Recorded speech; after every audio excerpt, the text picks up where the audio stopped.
السلام علیکم دوستو، آج کا جو نسخہ ہے وہ 5 منٹ میں نفس کی موٹائی اور لمبائی کو بڑھانے کے لیے اور نفس میں ڈھیلے پن کو ختم کرنے کے لیے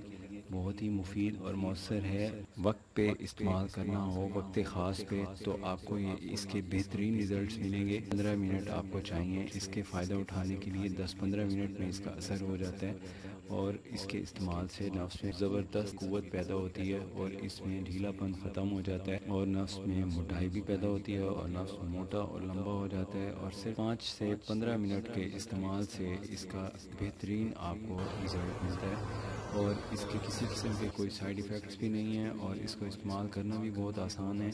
اور اس کو روزانہ استعمال کرنا کسی قسم کا کوئی نقصان نہیں رکھتا۔ لیکن اگر آپ اس کو وقت خاص پہ استعمال کریں تو اس کے بہترین ریزلٹس ملتے ہیں۔ ہمارے پاس بہت سے ایسے پیشنٹس آتے ہیں جن کو یہ مسئلہ ہوتا ہے کہ ان کو مردانہ کمزوری کی وجہ سے نفس کے پٹھے ان کے کمزور ہو جاتے ہیں اور ان کے نفس میں ڈھیلا پن پیدا ہو جاتا ہے یا ان کا نفس سکڑنا شروع ہو جاتا ہے۔ میرے جن دوستوں کو یہ مسئلہ ہے وہ اس نسخے کو استعمال کریں تو اس کے استعمال سے انشاءاللہ ان کا جو مسئلہ ہے حل ہو جائے گا، ٹھیک ہو جائے گا۔ تو یہ جو نسخہ ہے اس کو آپ نے طاقت کے طور پہ بھی استعمال کرنا ہے۔ جن مرد حضرات کے نفس میں کسی قسم کا کوئی نقص نہیں ہے وہ بھی یوز کریں، اور جن کی ذرا مسئلہ اس قسم کا ہے کہ ان کا نفس میں پتلا پن ہے، نفس سکڑ رہا ہے، ڈھیلا پن ہے یا ٹیڑھا پن ہے، یا نفس میں تناؤ تو ہوتا ہے یا تھوڑی دیر بعد وہ تناؤ پھر ختم ہو جاتا ہے، ایسے لوگوں کو بھی یہ نسخہ استعمال کرنے سے بہت فائدہ ہوگا اور اس کو مسلسل استعمال کرنے سے یہ مستقل طور پہ یہ مسئلہ ٹھیک ہو جائے گا۔ تو اس کو آپ نے جو استعمال کرنا ہے روزانہ استعمال کرنا ہے اور اس کا فائدہ آپ کو پہلے دن مل جاتا ہے تو پھر آپ کو حسب ضرورت جب چاہیں آپ اس کو استعمال کریں۔ اور اگر آپ کو تھوڑی سی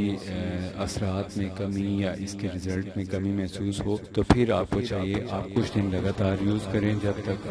آپ کو مطلوبہ نتائج رزلٹس اچھے نہیں ملتے۔ اس کو آپ نے مسلسل استعمال کرنا ہے۔ تو اس کے لیے آپ کو چاہیے ہوگی ایک شیشے کی بوتل اور ساتھ میں جو میں آپ کو 2-3 قسم کے تیل بتا رہا ہوں وہ آپ نے مکس کر کے مالش کرنی ہے۔ تو سب سے پہلے جو مالش کے لیے تیل ہے وہ آپ نے لینا ہے سفید چربی کا تیل جو ہوتا ہے وہ لینا ہے۔ دوسرے نمبر پہ آپ نے ایک اور تیل لینا ہے وہ ہوگا بیر بوٹی کا تیل، اور تیسرے نمبر پہ جو تیل ہوگا اس کے اندر وہ آپ نے ڈالنا ہوگا دار چینی اور اکرکرے کا تیل۔ یہ دونوں کمپاؤنڈ بنے ہوئے ہوتے ہیں، مرکب بنے ہوئے ہوتے ہیں، وہ والا آپ نے آئل یوز کرنا ہے۔ اور اس کو بنانے کا طریقہ کچھ اس طرح ہے کہ یہ جو سفید چربی کا تیل ہے اس کو تو آپ نے علیحدہ رکھنا ہے، مکس نہیں کرنا۔ باقی جو میں نے آپ کو بتائے ہیں ان کو مکس کر دیں آپس میں۔ مکس کرنے کے بعد آپ نے اس کو ہلکی آنچ پہ، ایک کوئلے کی آنچ پہ اس کو رکھیں، اس وقت تک اس کو گرم کریں جس وقت تک ایک بار فل جلا ہوا کوئلہ جو بالکل ایسے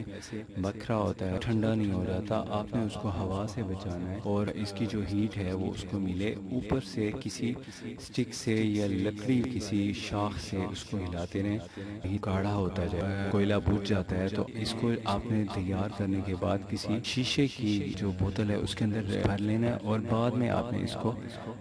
ایک ایک ڈراپ کر کے مالش کرنا ہے۔ اور جو میں نے آپ کو پہلے بتایا تھا کہ ایک سفید چربی والا جو تیل ہوتا ہے اس کو جو علیحدہ آپ نے رکھا تھا پہلے آپ نے اس کی مالش کرنی ہے، اور تقریباً 3 سے 5 قطرے اس کو آپ نے اپنے سائز کے مطابق، جن کا سائز چھوٹا ہے ان کو تو 2 قطرے کافی ہیں، جن کا سائز لمبا ہے انہیں 5 سے 10 قطرے بھی یوز کرنے پڑ سکتے ہیں۔ وہ اچھی طرح آپ نے جذب کرنا ہے۔ جذب کرنے کے لیے نرم انگلی یا خاص قسم کا اس کا ایک برش ہوتا ہے اس کا استعمال کریں، اور وہ جب اچھی طرح جذب ہو جائے، 5 سے 10 منٹ مالش کرنے سے جذب ہو جاتا ہے، تو مالش کس طرح کرنی ہے اس کے لیے میری ایک اور ویڈیو ہے وہ آپ دیکھ لیں۔ مالش کا خاص طریقہ ہوتا ہے، اگر اس طریقے سے مالش کی جائے گی تو بہترین ریزلٹس ملیں گے۔ بہت سے لوگ ہوتے ہیں وہ ٹھیک سے مالش نہیں انہیں کرنی آتی تو جس کی وجہ سے ان کو صحیح ریزلٹس بھی نہیں ملتے۔ تو یہ مالش کے لیے آپ نے یہ جو آئل ہے اس کو آپ نے دوسرا جو میں نے آپ کو بتایا نسخہ وہ استعمال کرنا ہے، اور اس کا جو طریقہ ہے بہت آسان ہے۔ یہ دونوں آئل جو آپ نے ایک کوئلے پہ جن کو پکایا تھا، اور اس کو جب آپ نے شیشے کی بوتل میں رکھ دینا ہے، استعمال سے پہلے آپ نے اس کو خوب اچھی طرح مکس کرنا ہے، اور مکس کرنے کے بعد آپ نے اس آئل کو آپ نے استعمال کرنا ہے۔ اس کے 2 قطرے نکالیں، نیچے سے اوپر کی جانب ان کو مالش کرتے ہوئے جذب کریں، اور ایک ہی انگلی کا استعمال کرنا ہے، اور انگلی کو رنگ کی شکل میں بنانے کے بعد پوری انگلی پہ وہ 1 ڈراپ ہے پھیلا ہوا ہونا چاہیے، یا 2 ڈراپ یا 3 ڈراپ جتنے بھی ہیں، تو ان کو آپ نے نیچے سے اوپر کی جانب تھوڑا سا نفس کو ہلکا سا کھینچ کے اس کے باڈی کے اوپر جذب کر دینا ہے۔ نیچے والی سائڈ پہ جہاں پہ وین ہوتی ہے وہاں نہیں لگانا، اور صرف اس جگہ لگانا ہے جو میں نے آپ کو بتایا، بیک سائڈ سے رنگ بنا کے نیچے والا حصہ چھوڑ کے مالش کریں۔ نیچے سے اوپر کر کے جذب کریں گے، اس کے جذب ہونے سے پہلے ہی سختی پیدا ہو جائے گی، نہ اس میں ٹائٹنس پیدا ہونی شروع ہو جائے گی۔ اگر ہو جاتی ہے تو بس آپ کا جو رزلٹ ہے آپ کو مل گیا۔ اور اگر آپ نے صرف مساج کرنا ہے تو بس اس کے لیے 5 منٹ کافی ہیں۔ 5 منٹ کے مساج کے بعد آپ نے کوئی اس کے اوپر پان کا پتا لپیٹ دیں، یا پھر آپ اس کو کسی کاٹن سے صاف کر لیں اچھی طرح،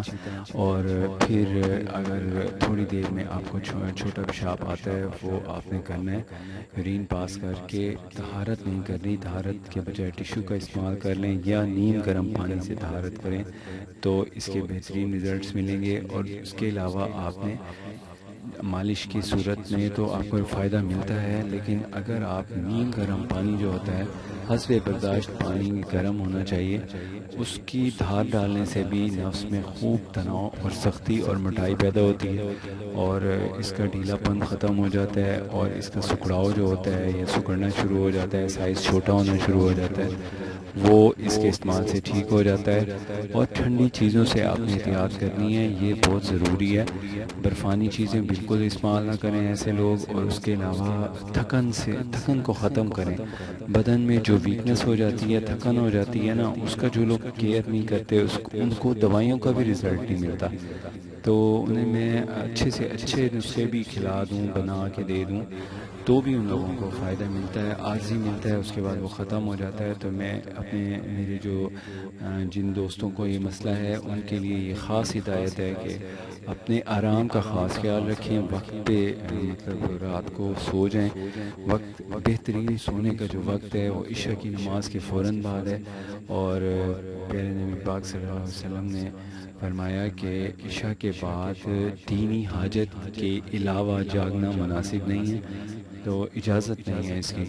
تو بس اب آپ سمجھ گئے ہوں گے کہ رات کو جو جلدی سوتا ہے اس کو بہت سے فائدے حاصل ہوتے ہیں، خاص طور پہ اس کی ہر قسم کی جو ویکنیسز ہیں وہ ختم ہو جاتی ہیں، اور بدن کی جو نشو و نما کا وقت ہے وہ پہلی رات کا وقت ہے، تو جلدی سو جایا کرے۔ اور اس کے علاوہ بھی اگر کبھی تھکن یا کسی بیماری کی وجہ سے بدن میں ذوف پیدا ہو جائے تو غذا کے ساتھ ساتھ ریسٹ کا خاص خیال رکھیں۔ لیکن میری ایک آپ کے سے ریکویسٹ ہے کہ آپ جب بھی کھانا کھائیں، کھانا کھانے کے فوراً بعد بالکل نہ سوئیں۔ جب کھانا کھا چکنے کے بعد آپ نے گھنٹہ 1-2 گھنٹے کام شام کوئی کر لیں، تو اس کے بعد جب آپ کھانا ڈائجسٹ ہو جاتا ہے، پیاس لگتی ہے، پانی پی لیتے ہیں، ایک بار واش روم سے فری ہو لیتے ہیں، اس کے بعد آپ کو اجازت ہے آپ ریسٹ کریں۔ اور ریسٹ کے لیے موزوں ترین جو آپ کا طریقہ کار ہے وہ یہ ہوتا ہے کہ ایک ہلکی روشنی والا کمرہ، اور اس کے اندر شور نہ ہو۔ شور جہاں ہوتا ہے وہاں پہ آپ کا ذہن پرسکون نہیں ہوتا، اور ڈپریشن کا مسئلہ شروع ہو جاتا ہے، اور ڈپریشن کی وجہ سے بھی بہت سے امراض طول پکڑ جاتے ہیں، اور اس وجہ سے انہیں فائدہ نہیں ہوتا ہے ادویات کا۔ تو اپنی صحت کا خیال رکھیے، جیسی ہدایات آپ کو دی جا رہی ہوں ان پہ پابندی سے عمل کیجیے۔ اگر آپ نے میرا ابھی تک چینل سبسکرائب نہیں کیا تو سبسکرائب کر لیں، اگر ویڈیو اچھی لگے تو لائک شیئر ضرور کریں۔ اپنی صحت کا خیال رکھیے، وقت کی پابندی کیجیے۔ اللہ حافظ۔